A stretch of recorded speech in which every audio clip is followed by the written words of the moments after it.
अस्सलाम वालेकुम नाजरीन, पाकिस्तान खबर टीवी के प्रोग्राम माइंड गेज के साथ मैं हूं खालिद भट्टी। आज के इस प्रोग्राम में हम बात करेंगे कि हुकूमत ने कल अगले 5 साल के एक इक्तसादी मंसूबे का ऐलान किया। ये अगले 5 साल का मौशी प्रोग्राम है, उसके अहदाफ मुकर्रर किए गए हैं। उसमें बहुत सारे जो शोबे हैं मईशत के, उनको तरक्की देने की बात की गई है। ये अहदाफ क्या हैं और उसको प्रोग्राम, ये जो 5 साल का मौशी प्रोग्राम है, 5 साल का मौशी मंसूबा है जो 2024 से 2029 के दरमियान का है, इसको उड़ान पाकिस्तान का नाम दिया गया है। इसमें बहुत अहम अहदाफ जो है हुकूमत ने अपने लिए मुकर्रर किए हैं। क्या हुकूमत ये अहदाफ हासिल कर पाएगी या महज ये अदाद शुमार ही रह जाएंगे। और इससे पहले भी जब भी मुस्लिम लीग नून की हुकूमत आई तो उसने अहदाफ मुकर्रर किए, लेकिन उसको कभी भी उन अहदाफ को हासिल करने का मौका नहीं मिल सका पूरे तौर पर। तो क्या अब मुस्लिम लीग नून जो है, उसकी जो हुकूमत है, इत्तेहादी हुकूमत है, क्या ये तारीख को बदल पाएगी या इनके साथ फिर वही होगा जो 2 दफ़ा माजी में हो चुका। जब इन्होंने प्रोग्राम 2010 दिया था, पहले एहसन इकबाल साहब थे वज़ीर, उस वक्त भी मियां नवाज शरीफ की हुकूमत थी। 99 में तख्ता उलट गया, मुशर्रफ साहब आ गए, फिर वो सब धरे का धरा रह गया। इसके बाद फिर जब 2013 में हुकूमत बनाई, मियां नवाज शरीफ साहब वज़ीर आज़म थे, एहसन इकबाल मनसूबाबंदी के वज़ीर थे, तो इन्होंने 2024 का एक प्रोग्राम दिया था जिसका नाम रखा गया था 2024। तो उसमें पाकिस्तान का 2024 तक का एक नक्शा खींचा गया था, लेकिन आज पाकिस्तान जहां खड़ा है ये उस नक्शे के बिल्कुल बरक्स है। ये वो पाकिस्तान नहीं है जो उस वक्त एक नक्शा खींचा गया था। हमें बताया गया था कि जो नून लीग की हुकूमत है, ये 18 में जब इलेक्शन होंगे, दोबारा इक़्तिदार में आएगी, तो जब इसकी अगली टर्म पूरी होगी और अगले इलेक्शन हो रहे होंगे 2023-24 में, तो उस वक्त पाकिस्तान कहाँ खड़ा होगा। तो उसमें से कोई भी हदफ जो है वो हासिल नहीं हो सका। हम एक गोल चक्कर में, दायरे में घूमे जा रहे हैं। कुछ अरसे तक हम तो थोड़ा सा घूमते हैं, फिर थक हार के वापस वहीं पर पहुंच जाते हैं और समझते हैं कि शायद हम तरक्की का सफ़र तय कर रहे हैं। हम हर चंद साल के बाद हमारी ग्रोथ रेट बढ़ती है, उसके बाद फिर ब्रेकें लग जाती हैं, फिर हम ज़मीन बोस हो जाती है हमारी ग्रोथ रेट, फिर हम कहते हैं स्टेबलाइजेशन की तरफ हम जा रहे हैं। हम बार बार स्टेबलाइजेशन पे आते हैं, स्टेबलाइजेशन से फिर हम मौशी तरक्की की तरफ बढ़ते हैं और फिर एक नया बहरान जो है वो हमें अपनी जो है वो जकड़ में ले लेता है और हम जकड़े जाते हैं। तो क्या ये जो उड़ान पाकिस्तान के नाम से 5 साल का इक़्तिसादी मंसूबा लॉन्च किया गया है कल, क्या ये इस जकड़बंदी को तोड़ पाएगा? क्या पाकिस्तान वाक़यातन अपने पाँव पे खड़ा हो पाएगा? क्या गैर मुल्की कर्ज़ों पर इन्हिसार कम हो सकेगा? क्या अंदरूनी कर्ज़ों के ऊपर इन्हिसार कम हो सकेगा? क्या हम जो मांग तांग के पैसे रखते हैं अपने जो है ज़र मुबादला के ज़खायर में, क्या हमारी इससे जान छुट जाएगी? ये वो अहम सवालात हैं जो कि इस वक्त आम पाकिस्तानी के जहन में हैं। हुकूमत एक तरफ दावे कर रही है, दूसरी तरफ ज़मीनी हक़ाइक़ हैं। तो इसके दरमियान कहाँ पे जाके 2024 ये जो मनसूबा है 2024 से 2029 का, इसमें क्या क्या पॉसिबिलिटीज़ हैं, हुकूमत के अहदाफ क्या हैं, क्या वो हासिल हो सकते हैं, नहीं हो सकते, इसके ऊपर अभी जो है वो हम बात करते हैं। इसमें 2028-29 के लिए जो GDP की ग्रोथ रेट मुकर्रर किया गया है, शरह नमू जो का जो हदफ है वो 6% मुकर्रर किया गया है। इस वक्त इस साल का जो अभी पहली तिमाही है 2024-25 का जो माली साल है, इसकी जो पहली तिमाही है जुलाई से सितंबर तक, उसका जो अदाद शुमार आए हैं उसके मुताबिक जो ग्रोथ रेट है वो 0.9% रही है। इस साल का जो ग्रोथ रेट है वो 2.5 से लेके 3.2% के दरमियान रहने की तवक्को है। ज़्यादातर अंदाजे यही हैं कि ये 3% से नीचे ग्रोथ रेट रहेगी। तो ये एम्बिशियस टारगेट है कि 6% का ग्रोथ रेट जो है उसको हासिल करना है अगले 4 सालों में। इसी तरह से जो फ़ीकस आमदनी है उसका हदफ है $2,405 फ़ीकस पाकिस्तान की आमदनी होगी। हर पाकिस्तानी जो है वो 2,405 जो है वो डॉलर उसकी इनकम होगी सालाना। तो ये हदफ मुकर्रर किया गया है। ये तकरीबन $1,000 का 4 साल में इजाफे का हदफ है। क्या ये हासिल हो सकेगा? ज़ाहिर है अगर ग्रोथ रेट में इजाफा नहीं होगा, लोगों की आमदन नहीं बढ़ेगी, पाकिस्तान की GDP का साइज़ नहीं बढ़ेगा, उसका हुजम नहीं बढ़ेगा, तो ज़ाहिर है ये टारगेट अचीव नहीं हो सकता। लेकिन ये एक एम्बिशियस टारगेट है जो कि हुकूमत ने अपने लिए मुकर्रर किया है। सरमायाकारी को GDP के 17% तक लाने का टारगेट है।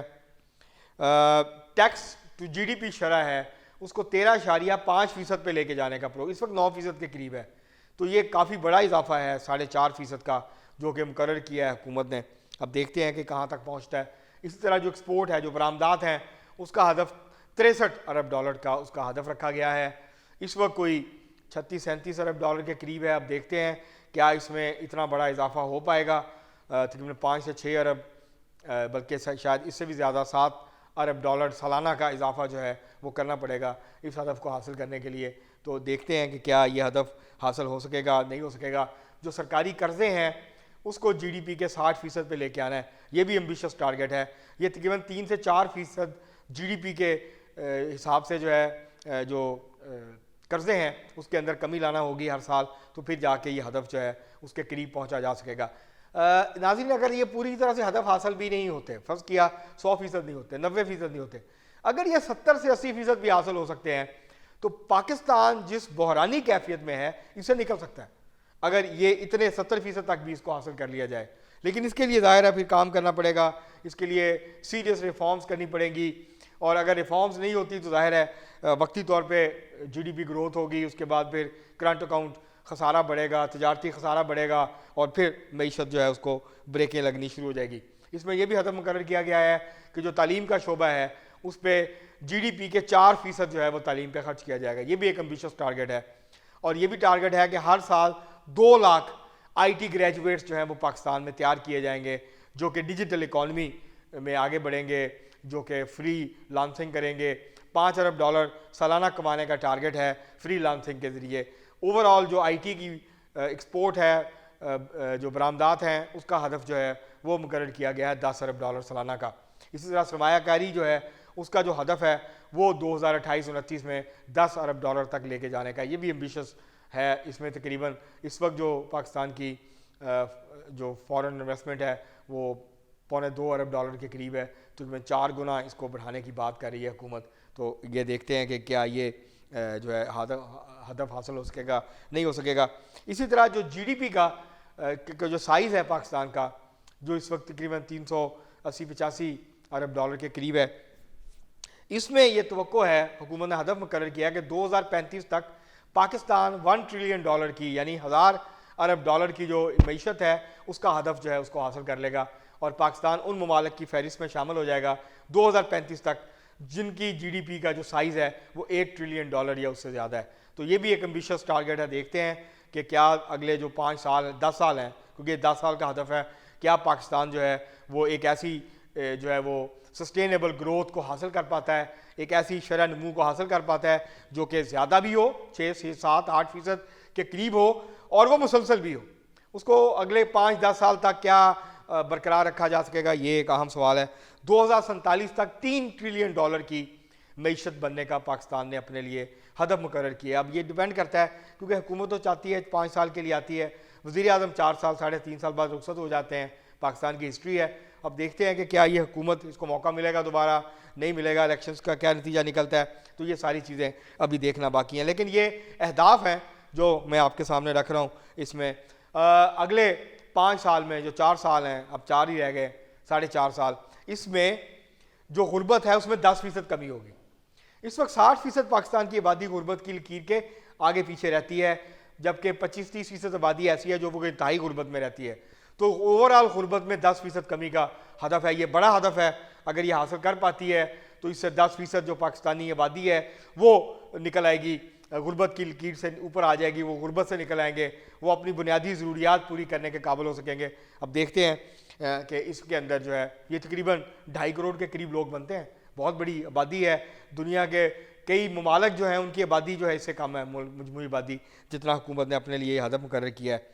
इसी तरह इसमें यह टारगेट रखा गया है कि जो ग्रीन हाउस गैसेस का अखराज है उसमें 50% कमी की जाएगी, और इसका ज़ाहिर ताल्लुक माहौलियात से है कि माहौलियाती आलूदगी को कम किया जाएगा, और पाकिस्तान में जो ग्रीन गैस हाउसेज हैं, जो सनती जो पोल्यूशन होती है उसके अंदर 50% जो है वो कमी लाई जाएगी। पानी के जो ज़खायर हैं उसको 10 मिलियन एकड़ फुट तक लेके जाया जाएगा, उसमें इजाफा किया जाएगा।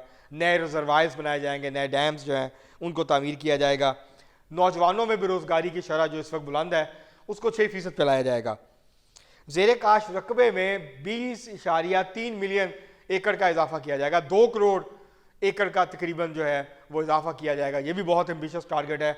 सिंध में, पंजाब में, बलूचिस्तान में बहुत बड़ी ज़मीन है जो कि खाली पड़ी हुई है, जो कि बंजर है, जिसको काबिल काश बनाया जा सकता है। लेकिन इसके ऊपर हुकूमत को ज़ाहिर एक प्लानिंग करनी होगी।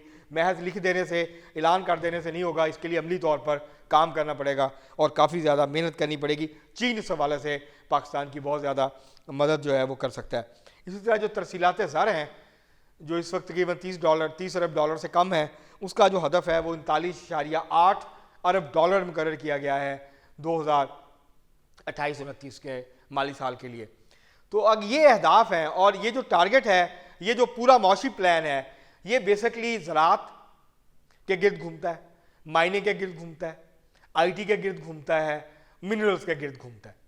ये वो अहदाफ हैं जो हासिल किए गए हैं कि ये वो शोबे हैं पाकिस्तान की मईशत के जिनको फोकस किया जाएगा अगले 5 सालों में, जहां हुकूमत, प्राइवेट सेक्टर, रियासत मिल के गैर मुल्की सरमायाकारों को भी लाएगी और पाकिस्तानी सरमायाकारों को भी इन शोबों में इन्वेस्टमेंट के लिए कायल करेगी और इन्वेस्टमेंट लेके आएगी, ताकि ये शोबे ऊपर उठें और फिर पाकिस्तान की जो मईशत है वो मजबूत बुनियादों के ऊपर आगे बढ़ सके और फिर उसके नतीजे में जो बहरानी कैफियत है उसका जो है वो ख़ात्मा हो सके। तो बेसिकली इसके अंदर जो है वो एनर्जी, इसको बहुत ज़्यादा अहमियत दी जा रही है। सोलर और जो हवा से बनने वाली बिजली है, विंड है, और जो पन बिजली है और न्यूक्लियर है, इसमें इजाफा किया जाएगा। और जो फूसल फ्यूल है, जो पेट्रोल है, डीजल है, मिट्टी का तेल है, CNG है, गैस है, इससे जो बिजली बनती है उसके ऊपर इन्हिसार को कम किया जाएगा ताकि सस्ती बिजली बना के सस्ती बिजली लोगों को दी जा सके और महंगी बिजली से निजात हासिल की जा सके। अब ये क्या हुकूमत कर पाएगी? अगर हुकूमत सही डायरेक्शन सेट कर देती है, इब्तदाई इकदाम कर देती है और उस तरफ सफ़र शुरू कर देती है, तो ये भी बड़ी कामयाबी होगी। लेकिन इसके लिए जो कार्टेल्स हैं उनको तोड़ना पड़ेगा, जो इशराफिया का कब्जा है मईशत के ऊपर, वसाइल के ऊपर, इसको तोड़ना पड़ेगा। इसके बगैर ये काम नहीं होगा। अगर आप समझते हैं ये बिजनेस एज यूजुअल भी रहेगा, कार्टेल्स भी रहेंगी, जो है वो माफियाज भी रहेंगी, वो अंजमनें जो हैं मुख्तलिफ ताजरों की हों, बड़े सनतकारों की हों, कारोबारी लोगों की हों, वो अपने मफादात के लिए किसी हद तक भी जाएंगे, तो इससे पाकिस्तान की मईशत अपने पाँव पे जो है वो खड़ी नहीं हो सकेगी। टैक्स बढ़ाने होंगे, बाकी ये सारे काम करने होंगे। तो एनर्जी के ऊपर जोर है। इसके अलावा इनोवेशन के हवाले से बात हो रही है, इनोवेशन जो है ब्रांडिंग के हवाले से बात हो रही है। काफ़ी एम्बिशियस प्रोग्राम है ये जिसको हुकूमत आगे बढ़ना चाहती है लेके। लेकिन ये हासिल करने के लिए बुनियादी नौइयत की जो रिफॉर्म्स हैं जब तक वो नहीं होंगी तब तक ये अहदाफ हासिल नहीं हो सकेंगे।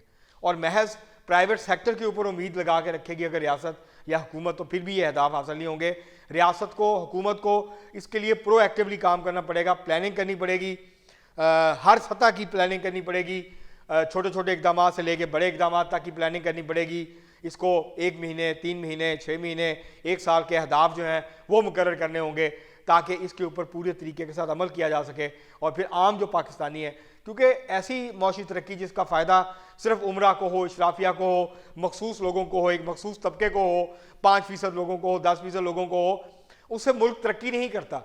मुल्क तरक्की करता है जब पाकिस्तान के तमाम लोगों को उसका फ़ायदा हो। ऐसी मौशी तरक्की हो, ऐसा मौशी मॉडल हो जिसके तरक्की के समराज जो हैं वो आम पाकिस्तानी तक पहुँचे, मजदूर तक पहुँचे, किसान तक पहुँचे, वो खुशहाल हो, उसके क़ुव्वत ख़रीद बढ़े, उसकी आमदन बढ़े, तो फिर पाकिस्तान में सनत भी चलेगी, कारोबार भी चलेंगे और पाकिस्तान की जो मईशत है उसका पहिया चलेगा। महज बातें करने से, ऐलान करने से, कागज़ों के ऊपर मनसूबे बनाने से ये मामला आगे नहीं बढ़ेगा। ये बहुत अच्छा प्रोग्राम है, ये बहुत अच्छा मनसूबा है, लेकिन ज़रूरत समर की है कि इसके ऊपर पूरी संजीदगी के साथ अमल किया जाए, स्टेक होल्डर्स जो हैं ऑन बोर्ड हों और फिर ये अहदाफ हासिल किया जाए। मसलन अगर पाकिस्तान अपना जो टैक्स GDP है इसको 13% पे ले आता है तो पाकिस्तान को IMF के पास नहीं जाना पड़ेगा। पाकिस्तान को हर वक्त जो कर्ज़ लेके हम मुल्क चलाते हैं ये नहीं करना पड़ेगा। तो ये वो चीज़ें हैं जो कि की जा सकती हैं, लेकिन उसके लिए स्ट्रॉन्ग पॉलिटिकल विल चाहिए, मजबूत जो है वो फैसला चाहिए, कुव्वते फैसला चाहिए कि हमने ये अहदाफ हासिल करने हैं, हमने ये कर गुजरना है ताकि हमारी आने वाली नस्लें जो हैं वो बेहतर पाकिस्तान में रहें, पाकिस्तान के हालात बेहतर हो, पाकिस्तान की मईशत बेहतर हो, पाकिस्तान का माहौल बेहतर हो, पाकिस्तान के अंदर जो हालात हैं, दहशतगर्दी ख़त्म हो। तो ये सारी चीज़ें जो हैं वो लिंक्ड हैं इसके साथ। सियासी इस्तेहकाम हो, यहाँ साफ शफाफ इंतखाबात हों, यहाँ कोई इंतखाबात के ऊपर उंगली ना उठा सके, यहाँ जो हुकूमत है वो शफाफियत के साथ काम करे, करप्शन जो है वो कम हो, यहाँ पे पुलिस का निज़ाम ठीक हो, ये वो सारी चीज़ें हैं जो आम पाकिस्तानी चाहता है। वो ये चाहता है कि ये मसाइल हल हों और पाकिस्तान जो है वो मजबूत, खुशहाल और ताकतवर मुल्कों की फहरिस्त में शामिल हो सके। अब तक के लिए इतना ही, बहुत शुक्रिया।